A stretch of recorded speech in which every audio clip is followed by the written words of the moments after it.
Hello, everyone. I'm Jonathan, and I'm here today with my uncle, who has quite a list of accomplishments. Why don't you tell the people your credentials and what you've done? Sure. My name is Joe Gutheinz. I have 6 college degrees, 8 teaching credentials, 10 law licenses. I'm licensed by the U.S. Supreme Court. I'm a former Army aviator turned federal agent. And I was a special agent with the FAA, DOT, Office of Inspector General, and finally a senior special agent with NASA, Office of Inspector General. And by senior special agent, it meant that I could lead task force investigations and undercover operations.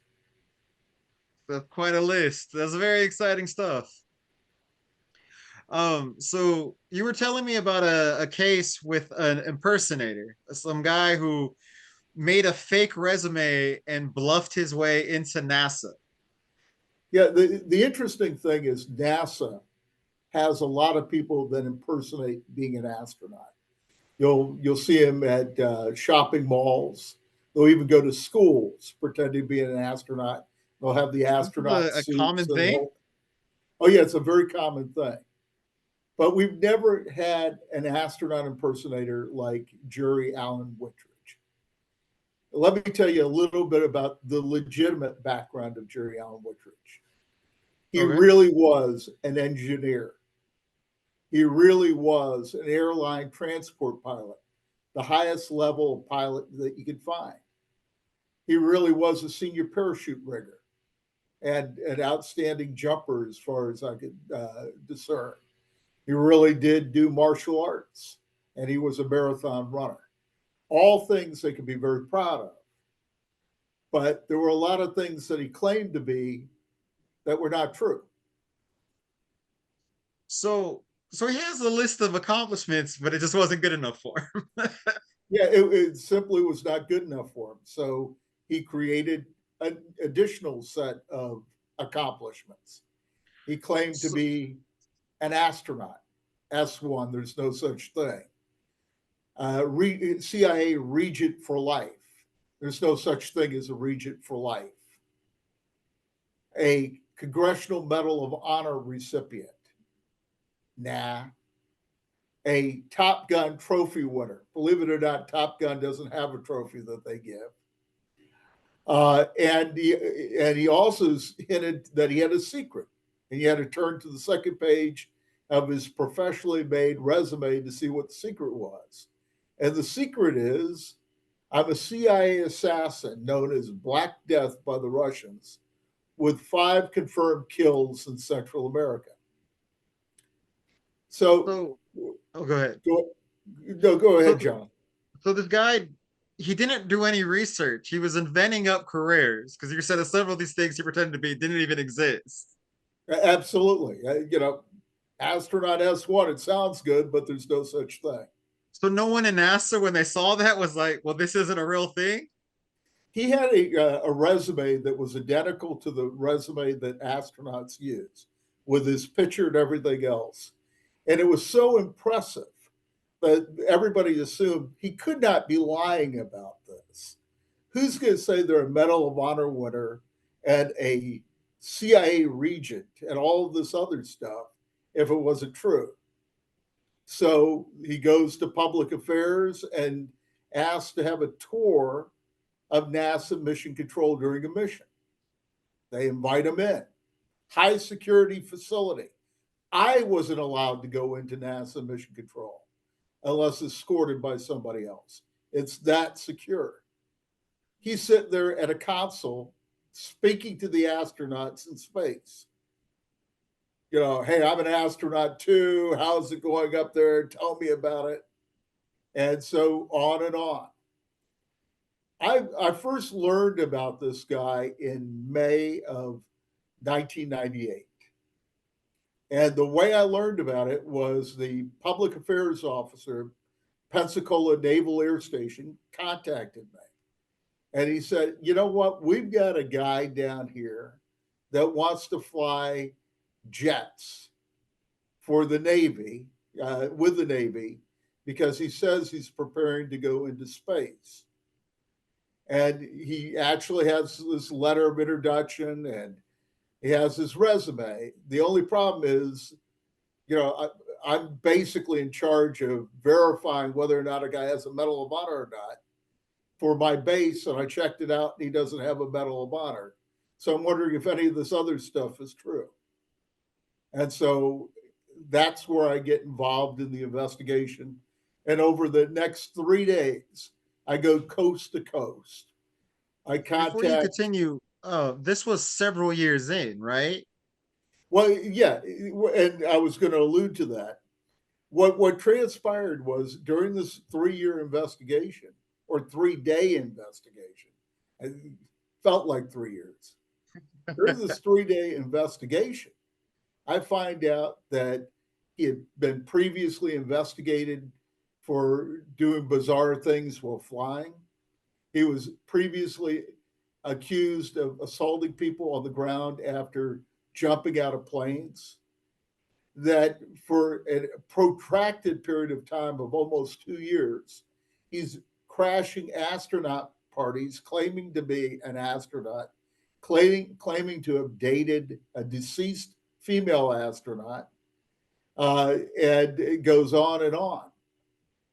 The thing that was amazing to me was that he actually went to 2 Navy bases in the Corpus Christi, Texas area, and he gets a VIP tour of both bases, flies a jet simulator, briefs the assembled officers, the aviators, about NASA and about the CIA, and has a private one-on-one meeting with one of the commanders who gives him that letter of reference to go to Pensacola and fly jets. He's been doing this in different ways for a while. This Yes. guy in Pensacola is the first person who thought to verify something. But the crazy thing about Jerry Allen Whitridge is this. We have had these astronaut impersonators, as I said before, that have gone on for years.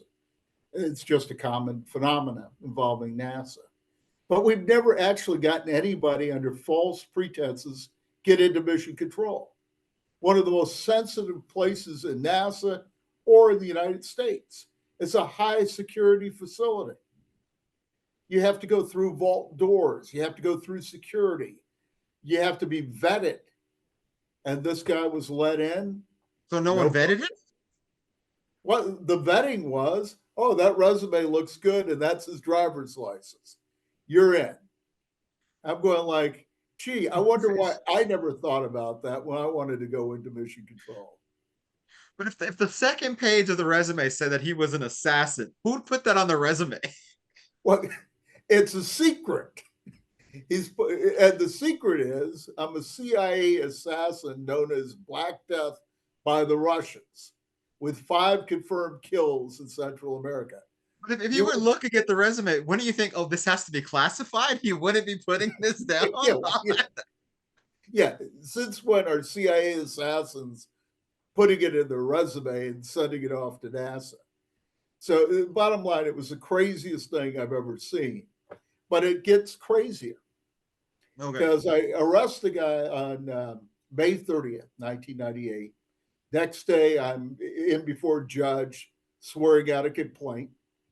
And shortly after that, we're in court, June 2nd, actually. And we're waiting around with the assembly, the press is all in there. It's only media guys, artists drawing pictures and so forth. Nobody else but media guys. Jerry Allen Whitridge sitting in the jury section, and the judge coming in and out periodically to see where Jerry Allen Whitridge's attorney is. And so finally, he comes in and he says, Mr. Whitridge, we've been waiting here some time now for your attorney to show up. Would you give my clerk a call, the individual's name, and he'll call him? No problem.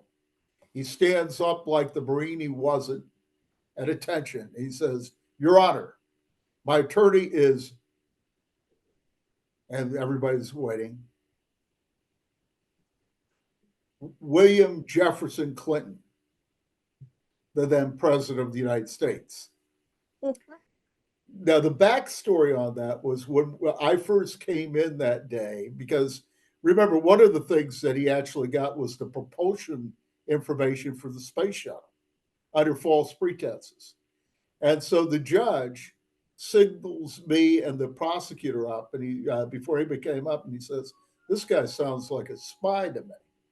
And the prosecutor's stoically listening to him, and I'm shaking my head no, and I'm going like, "No, I don't, not a spy." And so we go through all this. The William Jefferson Clinton. He talks about his girlfriend calling Clinton to notify him to be there, and his girlfriend's an astronaut, and the whole 9 yards.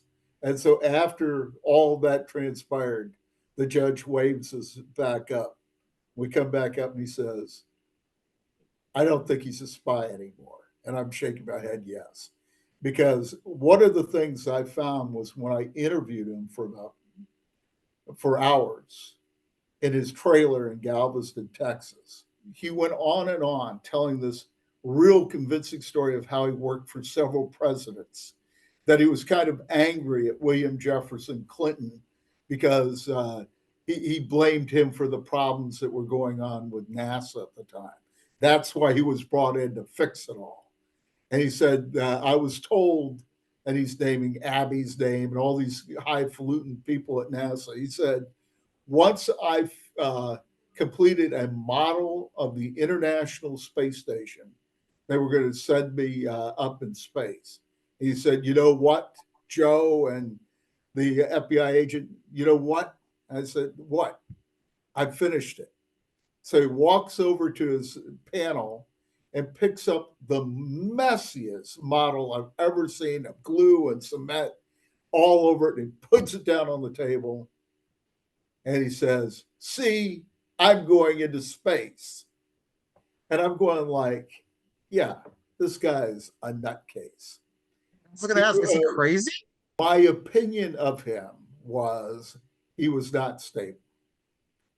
My Well, he opinion of said in him a court of was law that the president was his attorney said the president was his and the sitting attorney. president, right? This was when Clinton Yeah, was still in an office. astronaut was his girlfriend, who he, by the way, had a present made out for in his storage, along with a present for the child of that astronaut, and sitting on top of that, guns.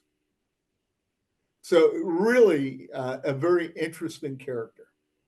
And so, the bottom line is, then the next time we went into court, we had kind of like a screening to see if maybe he needed to have a psychological evaluation done on him, and he was sent off to have that done at a federal prison. But the bottom line was Did the verdict ever come back, or what transpired after that. I can't talk about, okay, but all okay. I can talk about is that that is where my role with him ended. That's that's a lot. That's I just can't believe that it took so long for anyone to think to test his story. Well, there was one story that I came across where uh, he yelled at jumpers in the back of his plane that he was flying. He jumped at him, yelled at him, and said, "Stop hitting the back of my helmet." Nobody was hitting the back of his helmet. He kept screaming that. So they called the FAA to basically examine what was going on. And the FAA's take on him is, we don't do psychological evaluations. Case closed, and they moved on. With respect to NASA, any security guard worth his salt would have said, CIA assassin known as Black Death with 5 confirmed kills in Central America, or they would check the Medal of Honor, or they call the Top Gun Isn't school, that or they stolen ask, valor? Like, excuse me, isn't that stolen valor? Like, stolen valor, yes, but we got them basically on two grounds. Making a false statement, Title 18-1001. That was basically when he lied to the federal agents, which is a crime, and when he falsified his airman medical application, say he worked for NASA and was an astronaut. We also got him on Title 18 912, which was making a false statement to secure the space shuttle propulsion system information. Why did he want that?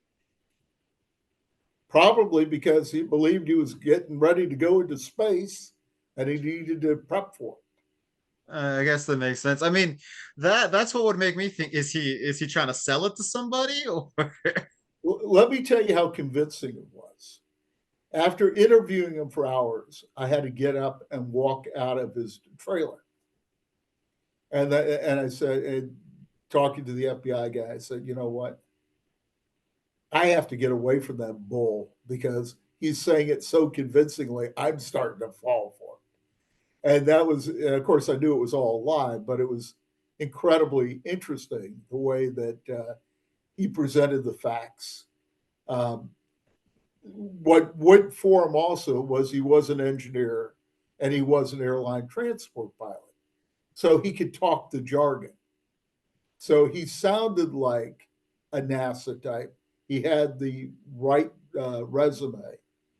One of the reasons we had to arrest him that night was he had previously parked his airplane at Ellington Airfield in Houston.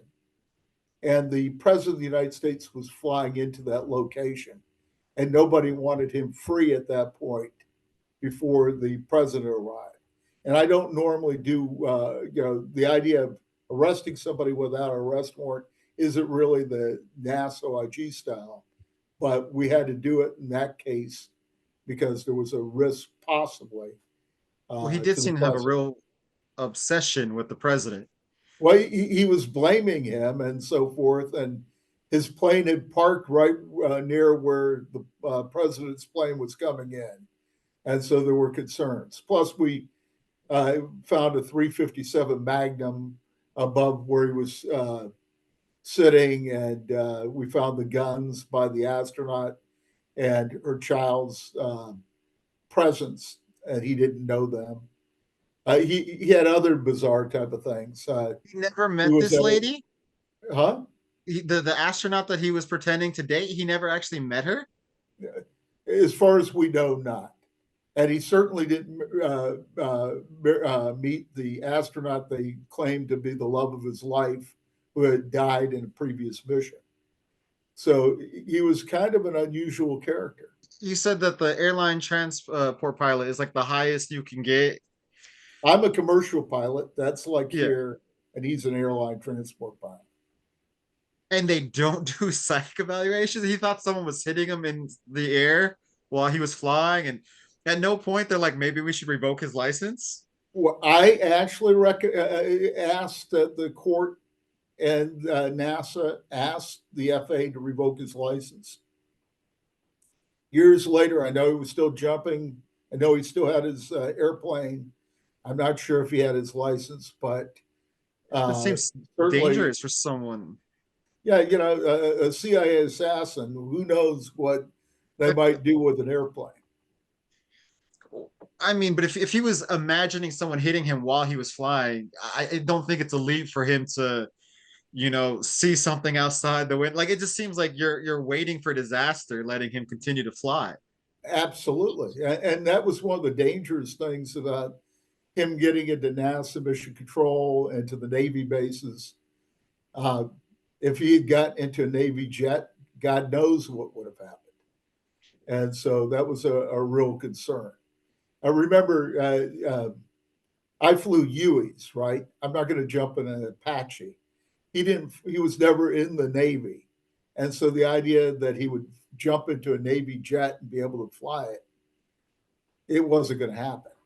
And anybody on the ground at that time probably would have been in danger. That's insane. And so did the security guards or the guy who wrote him the letter of introduction, did they ever get in trouble for going along No, with nobody this? got in trouble, as far as I know. Security was very defensive about it.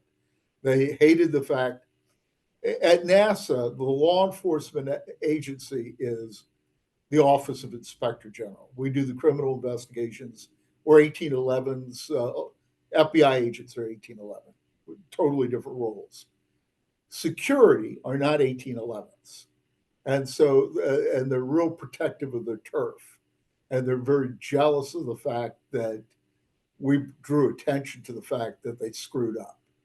And there's no way around this. They screwed up royally. There's no Yes. explanation other than that.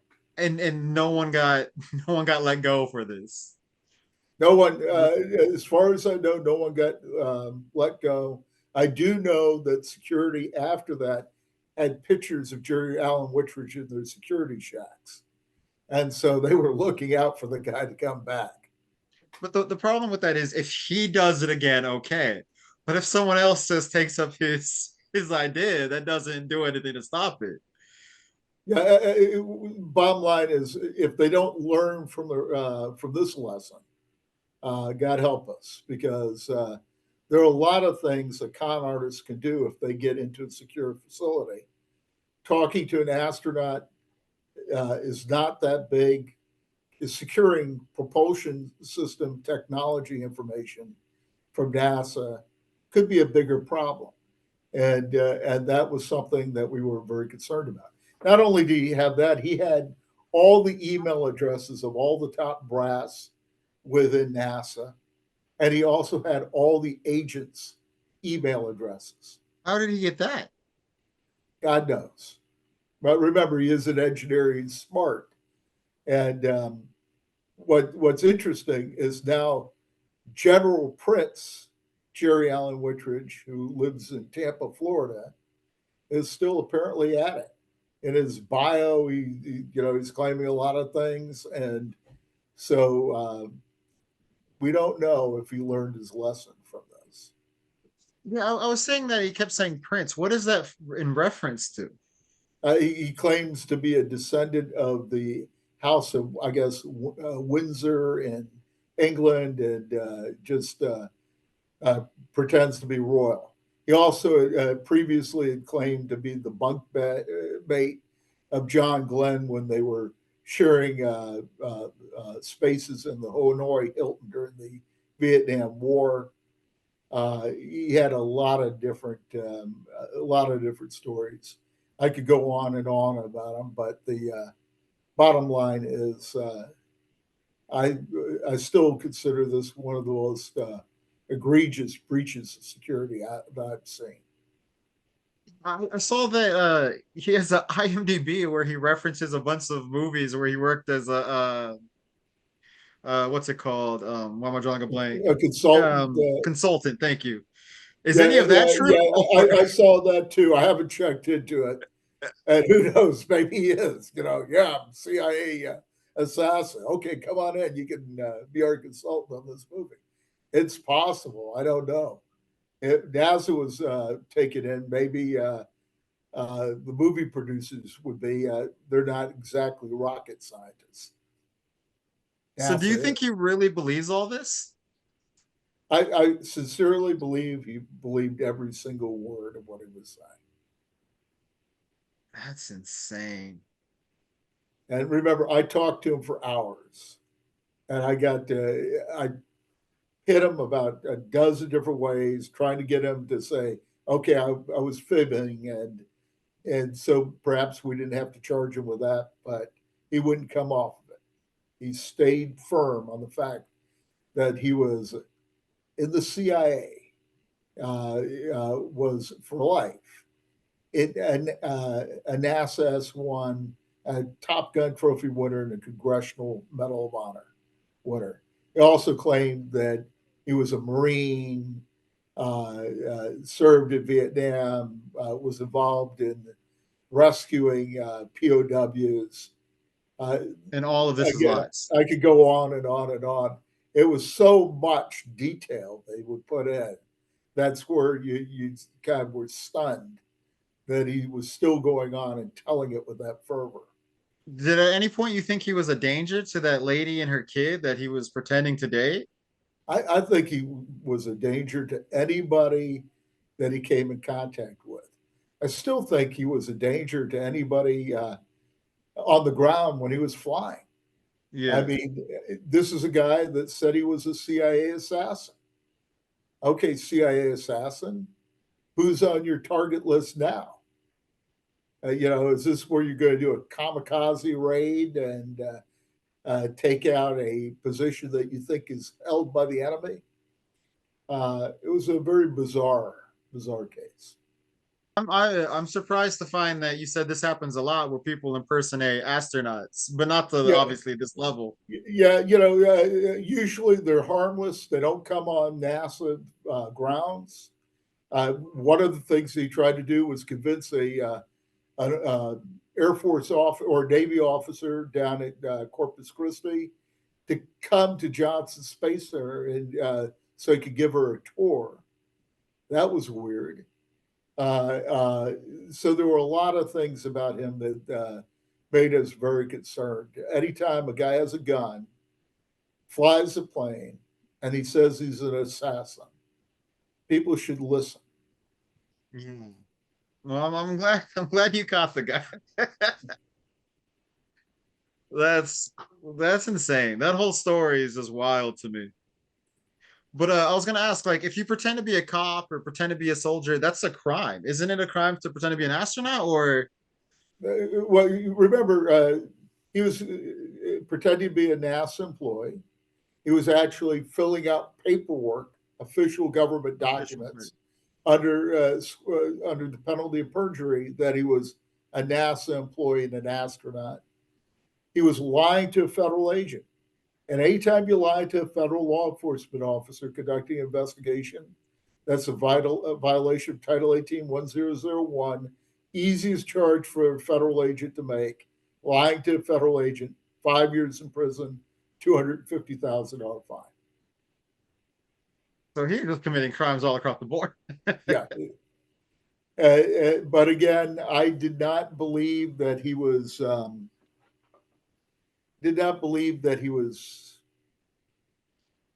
fully in control of his faculties, and I was not looking for him to do prison time. Yeah. There were other people that thought he was a bigger danger, but to me, there were other ways of handling that. Well, I But I saw certainly something. didn't want him flying a plane again. Yeah. Um, Someone, I forgot who it is. I have it written down somewhere. One of the people who was in the control room at the time was talking about how he thought he was a spy and that it was concerning that he got that far in and having confidential information and stuff like that. Again, not only the judge, but there are other people that were concerned that he was a spy, to include law enforcement officers. And all I would tell them is, listen, if you had sat down and listened to the presentation they had and looked at that crummy model that he made, you would say he's not a spy.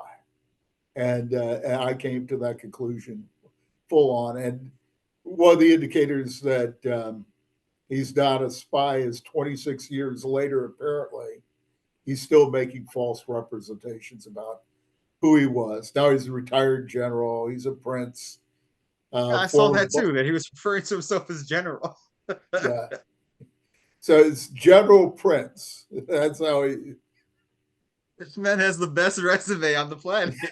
on the planet. And so it was a very interesting case. It was a fun case. I went to and they in fact they still have it's a loose shop that they have near NASA where they sell NASA memorabilia. I'm walking into the store, and they have this T-shirt with all these astronauts signing it, and right in the center is Jerry Allen Whitridge. He signed the T-shirt, and I actually offered to buy that T-shirt in the past, and it wasn't for sale, but I would have loved to have had that as a souvenir. But at this point, they know he's a fraud. Well, yeah, but they've got all these legitimate names, Yeah, and they weren't going to get rid of it. As far as I'm concerned, the thing that made it valuable was Jerry Allen Whitridge, John Henry, right there in the middle of all these other legitimate astronauts. But that's very, wild. very interesting guy. That is such an interesting case. Have they ever made like a book about it? I know you were telling me your other case was made into a book. They ever make anything like that for this, like a book or a documentary or? I really would love somebody to do a documentary on this guy. Never happened. There was a documentary that won an Emmy Award involving my moon rock project and alluded to Operation Lunar Eclipse. There was a novel that talked about Operation Lunar Eclipse, my hat right here, which was an undercover sting operation that I believe we're going to talk about in the future. But I uh, actually bought the book. Yeah. okay. So it's a very interesting case, but it was actually the whole thing lasted under a month from start to Yeah. finish. But it was the most unusual thing. You would not believe the amount of footwork that was done within 72 hours, where we're contacting the CIA and uh, the NCIS and all these other agencies trying to get The information. Secret Service ever get involved? I mean, he kept talking about the Yeah, president and I actually was up in a tower at Ellington Field talking to a Secret Service guy uh, who was prepping for Clinton coming in. So yeah, everybody was talking about it. It was an incredible story, and the incredible thing, he's still at it. And I'm not in the game anymore, so we'll just have to see if somebody else finds he's doing anything inappropriate now. that's an insane story. But I think that's pretty much everything. Is there anything else you wanted to add or? Nope. Looking forward to our next insane story that we'll talk about in the near future. I'm looking forward to it as well. Thank you so much for your time. I'm Jonathan. And I'm glad to be here and glad to be talking to you, Jonathan. This is Joe Goodheinz out.